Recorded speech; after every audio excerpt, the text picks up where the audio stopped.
Hi everyone, thanks for visiting my channel. I hope you all are doing well today. If you are new here, welcome. My name's Carol. I'm the Thrifty Chic Housewife and I'm really glad that you stopped by.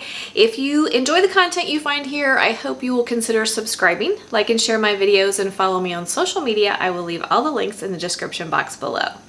So before we get started, I just want to say I've had a number of you ask to send me things, and I haven't had, I don't feel comfortable sharing my personal address, but I did open a mailbox at the UPS store to receive mail. So if there's something you'd like to send me, I do have an address where I can receive mail from you guys now, and I will leave it in the description box for you below with all my other social media information. So that's another great way to contact me, and I would love to hear from you that way. So anyway, I just wanted to get that out of the way for those of you who have been asking. So we have been having all kinds of appley fun recently. As the season is starting to flow into fall, I've been in the mood for apples, and yes, I do love apples. I've had that comment several times. You really like apples, don't you? Yes, I do, and they are fantastic and great to use for so many things. So we've done apple pie filling. That was the most recent one. We canned up some apples. I have apple butter on my channel. I have different versions of applesauce. I have all kinds of apple fun things on my channel. But anyway, the one thing that is all a buzz is the boiled cider. Now last year I did share the original version of boiled cider, and you use fresh cider and you boil that down to about 1/8 of its original volume, and then you are left with this wonderful thick syrup that is fantastic for adding all kinds of extra flavor to all of your apple dishes. It's great in apple pie, apple crisp. You can reconstitute it by adding a few tablespoons to a cup of boiling water, and you have instant hot cider. So there are just a lot of great ways to use it, but that version is really great, like I said, for ramping up the apple flavor in an apple dish. But today we are going to make boiled cider syrup. So this is we're going to add some sweetness to this, because when you boil down the cider, like the original version, it is a very strong apple flavor. If you take it too far, it can also become kind of bitter. So you want to be careful and find that sweet spot. Don't overcook it. But it's really rich. I would equate it to kind of like molasses. I know some people like molasses on their pancakes and stuff like that, but it's a pretty strong flavor. You almost have to really enjoy that flavor to use it straight up. But it does wonderful things for like baked beans and baking and that kind of thing. So think of the original version of boiled cider kind of like molasses, where you're ramping up the flavor, you're adding flavor, but not necessarily something that you would use standalone.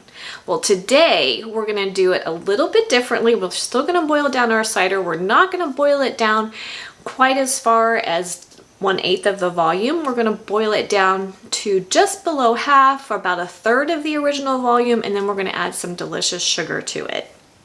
You can use white sugar, you can use turbinado sugar, you can use brown sugar, you can use whatever kind of sugar that you prefer. But we want to sweeten this up a little bit, because this version is going to be something that you would use on pancakes or waffles or drizzle over ice cream. So it's something that you would use more on its own, like any other kind of syrup, like pancake syrup, like maple syrup, that kind of thing. It's not going to be as concentrated or as strong as of a flavor. So the other thing I wanted to mention is about the cider. I know people are all up in arms about the cider. Fresh pressed cider is kind of hard to find in some places, what I'm hearing from you guys. So I do recommend that you use fresh pressed cider. I cannot speak to what you will end up with if you don't use fresh pressed.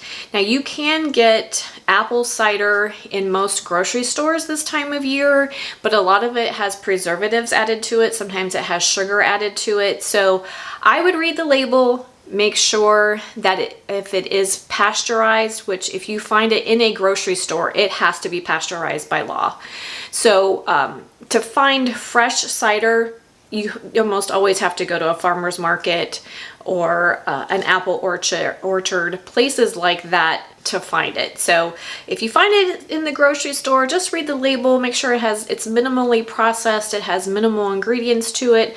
I'm not going to say you can't use pasteurized cider, but I would be careful with the other ingredients. In light of full disclosure, the first time that I made boiled cider, I did use pasteurized and it worked fine. But then I was more concerned with the additives that were in it. And the original recipe for boiled cider does say you really should use fresh pressed. So if you can find fresh pressed, that is best. If you can't find fresh pressed, then buy something that is minimally processed, and make sure you're not buying apple juice. I'm finding, and I know several of you have found, that there are some apple juices that are disguised under the name of cider. It'll say apple cider on the label, but technically it is apple juice. So if it's not this color, it's probably not going to work. It needs to look like cider. It needs to have that dark color to it. If it looks like apple juice, no matter what it's labeled, it probably is a version of apple juice. So I'm using fresh pressed cider. It's unpasteurized, it's unfiltered, it's the real straight up deal. So that's what I recommend if you can find it. Now, you have options here to add even more flavor to your boiled cider syrup. I'm going to throw in about 3 cinnamon sticks. As it boils down, it'll get infused into your cider, but you could add orange peel, a vanilla bean. You guys know I'm crazy about vanilla beans, so a vanilla bean would be fantastic in here. Any type of extra flavoring that you want to add while it's boiling down would be fantastic. Now, I've also read on some forums that people like to add the cinnamon red hot candies at the end. I'm not a huge fan. I know we did the red hot cinnamon apples last year, but to be honest with you, I'm not a huge fan of all the coloring and stuff that's in those, so I'm not going to add it. But if you wanted to do it for something fun, it would be really pretty for the holidays, especially for Christmas, to give as a gift if you wanted to do that. So you could add that to the cider, but I haven't tried it. In light of full disclosure, I've not tried that, but I have read that you can do that and it will add to the cinnamon flavor, and it will also make it red in color. So I'll leave that up to you. I'll leave that information in my description box with the recipe, but we're just going to add all natural ingredients today, and I'm going to add 3 cinnamon sticks, and then we're going to let it boil down for a while, and then we're going to add a little bit of sugar to it. Now, we are also going to can this up. When I had originally done the boiled cider video, many of you contacted me and asked if you could can it. At that time, I couldn't find any resource that pointed me in the direction of saying, yes, this is safe to can, so I just left it there. I don't like to say that you can things unless I can point you in a direction of a trusted source that says yes, you can. So I contacted one of our friends over at Home Food Preservers, Clark County, and one of their master food preservers. She consulted with one of the others there, and they did decide that it is safe for canning, and she pointed me to Food in Jars website. That is a website run by a lady who also does the canning cookbook, Food in Jars, and she trusts her, and she does can it for 10 minutes. So we are going to be canning this, and I am going to go out on a limb and say it's okay to do that because I've had the okay from those 2 ladies who trust Food in Jars and their process. So if you're a canner, we're going to can this up. It will make a great gift for your holiday gift giving. So enough talk, let's get started. Real simple stuff going on here, guys. We are just going to take our gallon of cider, and I recommend a gallon. So many of you have asked, can I use less? Well, we're concentrating it and boiling it down. So I don't recommend using less if you want, unless you're just experimenting and just to see if you like it. But if you use less than a gallon, you're really not going to end up with much. So I highly recommend the gallon. And then, like I said, I am going to add some delicious, the flavor of fall, some cinnamon sticks. I'm going to add 3 cinnamon sticks. Smells so good. And then we are going to turn our heat up to high. We're going to bring it up to a boil. Once it starts boiling, we're going to reduce our heat so that it starts to just simmer, and we're just going to let it simmer really low until it reduces down to about 1/3 of what we started with. Now, to keep track of that, you can just eyeball it. That's what I'm going to do. Some people recommend using a chopstick. You can use a chopstick, stick it down in your apple cider where you started, mark on your stick where you started, and then figure out where 1/3 of that is, and then just keep checking it with your chopstick. And when you get down to where it is about a half, just below a half to 1/3, that's where we want to stop and add our sugar. So that's a little way to gauge where you are if you want to use the chopstick trick. So anyway, I'm going to get this going, and I will bring you back throughout the process just to kind of show you what's going on in my pot, and then we will add the sugar, cook it a little more, and then can it up. Okay guys, we have a really nice boil going on here. So once you get up to a nice boil, we want to reduce our heat, and we just want a nice gentle simmer. I also encourage you to stir it every now and then. You don't want to stir it constantly, but you do want to give it a nice stir every now and then to make sure that nothing is sticking. Guys, I brought you in a little bit closer because I wanted you to see how gently you want to boil this down.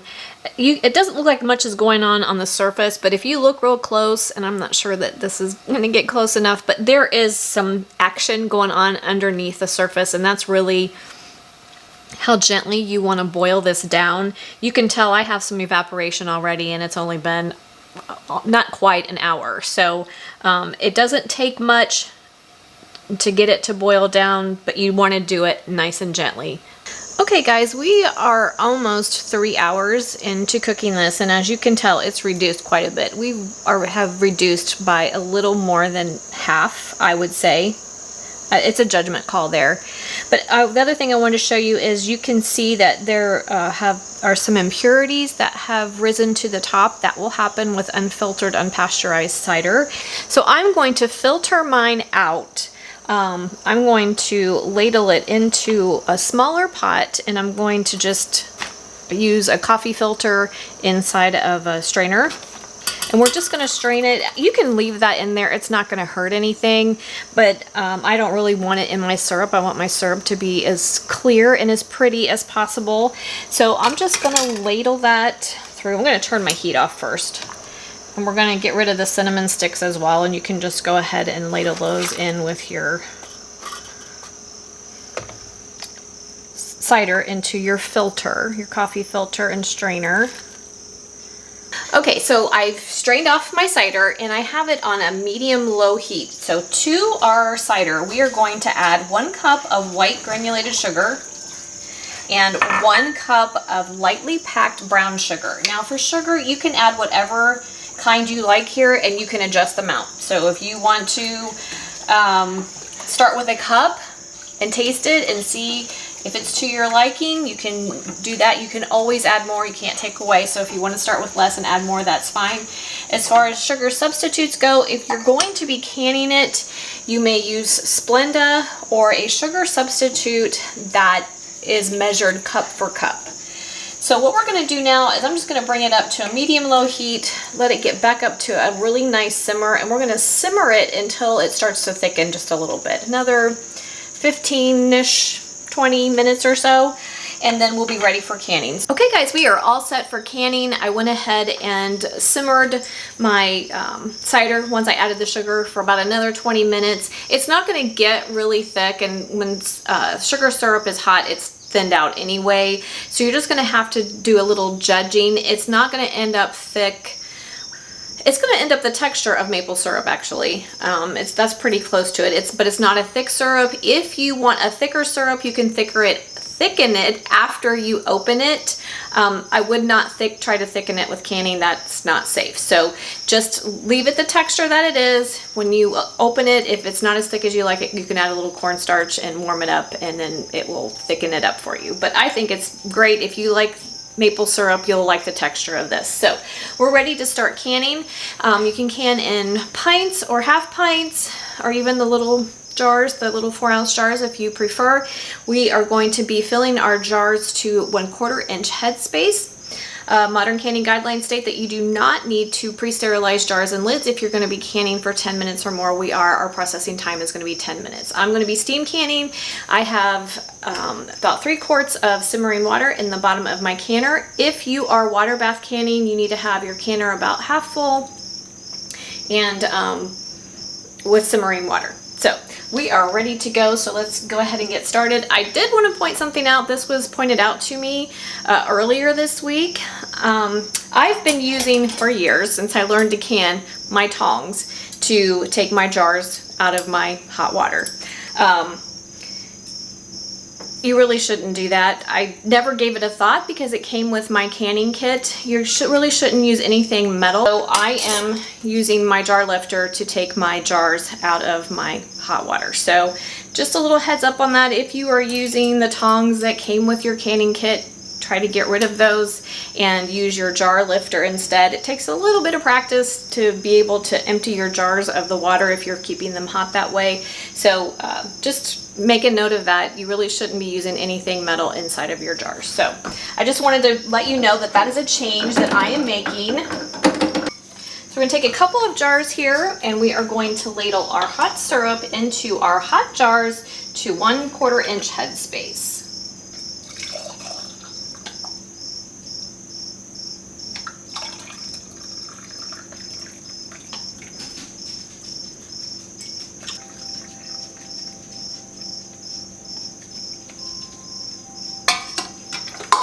Okay, typically we would debubble, but since it's all liquid, there's really nothing to debubble. There's no place for air bubbles to hide. I use a paper towel dipped in white vinegar and just go around the rims of my jars. Make sure there's nothing going to interfere with a good seal. Then go ahead and center your lid.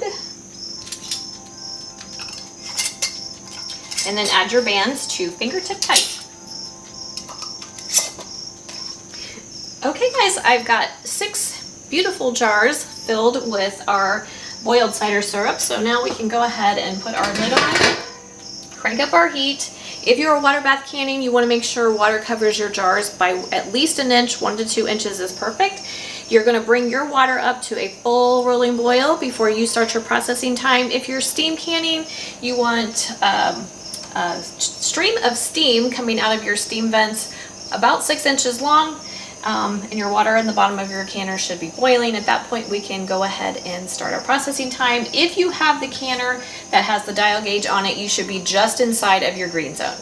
Okay guys, I have a steady stream of steam. I am in my green zone, so we can go ahead and start timing. If you are at water bath canning, you want to be at a full boil.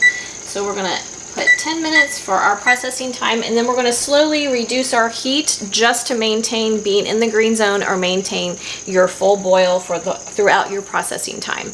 When we're done, I am going to turn off my heat, and I'm going to leave my lid on for 5 to 10 minutes, and then we'll take the lid off, and then we'll let our jars rest another 5 to 10 minutes. So, okay guys, we are all done with our canning. Like I said, when my time was up, I turned my heat off. I left my lid on for about 10 minutes, and then I took it off and let my jars sit they've been sitting for about 5 minutes.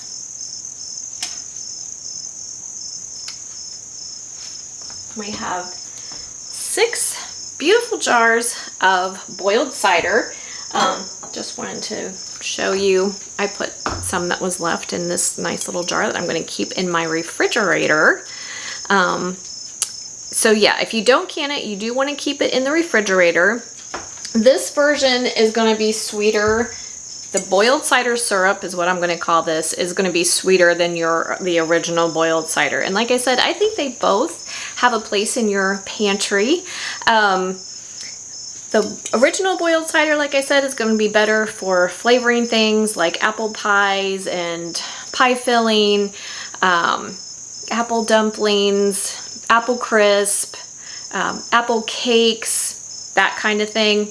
And then the boiled cider syrup that we did today is going to be better for using on pancakes and waffles, drizzle it on ice cream, things like that. So anyway, I hope that you will give this a try. The boiled cider is really fun, you guys. It's so tasty, and you can use either one for making yourself a nice cup of hot cider. I would use about 3 tablespoons to about 6 to 8 ounces of boiling water. Give it a nice stir and you have a delicious cup of hot cider. So it's a great way to preserve your apple cider for the long term. Anyway, I hope that you enjoyed coming along with me today. If you have any comments or questions, please feel free to leave them in the comment section. I'm going to link for you. I'll leave several links in the description box. Certainly, I will leave the link to Food in Jars, her website where this recipe came from. And you can check her out. She's a trusted source per my master food preserver friend. She does say she is a trusted source and a good place to go if you are a canner, so I will link that article, and I will also link for you sugar substitutes in canning in case you want to do some substitutes for sugar so you know what's safe if you plan on canning this, and any other good things I can come up with. I'll leave a link to the original boiled cider video as well. So thanks for coming along with me. I hope you guys are having a great day and getting ready for cooler weather and fall, and I will see you next time.